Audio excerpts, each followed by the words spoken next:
केन्द्रापड़ा बड़ चिटफंड ठकई 100 कोटी टंका हड़प नहीं जिलापाल निकट में अभियोग। केन्द्रापड़ा पट्टामुंडाई समृद्ध जीवन नामक एक चिटफंड संस्था प्राय 5000 अधिक लोकों निकट प्राय 100 कोटी टंका ठकी अभियोग होईछि।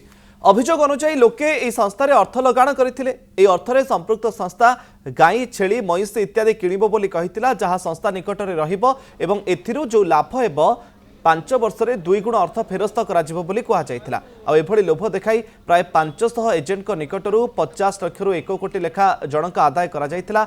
एही संस्थार मालिक गिरफ हेबा परे लोके निजे खर्च करी मध्य तांकू बाहर करथिले, किंतु टंका न फेरी पाइबारु जिलापाल निकट में गुहारी करिसेंती।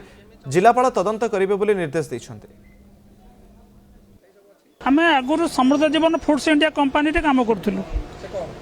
सी आम छेली आउ मईंसी गाई ये 3टा बेपार से कटला। एग्रिकल्चरल प्रोडक्ट बेपार कटला। जो पैसा सी नौला सी पैसा नहीं करी मईंसी छेली गाई सब आम ना किणिकी रखुला। तापर 5 वर्ष पर मैच्योरिटी 5 वर्ष पर से जी वेट होता लालन पालन से पैसा नौला। 40-60 हिसाब से 40% किणा 60% लालन पालन करा यही हिसाब से पैसा आम से नौला आमको बुझेकरी आम दौलू। 5 वर्ष पर रिटर्न देवार तार व्यवस्था थिला और से किछि वर्ष से देइछि।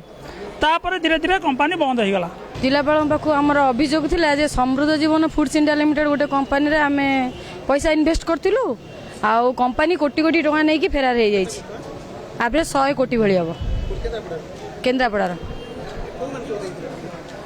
मैम एजेंट आउ समझ जो माने भी सब डिपोजिटर थिले सब एजेंट मानक थ्रू रे दिया हितला। एबे लोक माने हमको हैरान करछन्ते ना। आउ से टंका जदि आमे आज कलेक्टर पाखु आसलु जदि आम गुहारी शुणी जदि आम कथा शुणी के टंका फेरेबे आम उपकृत हबो। जेहेतु ग्रीवेंसटा आज देइछंती ताहले आमे ताकू इनक्वायरी करिवु।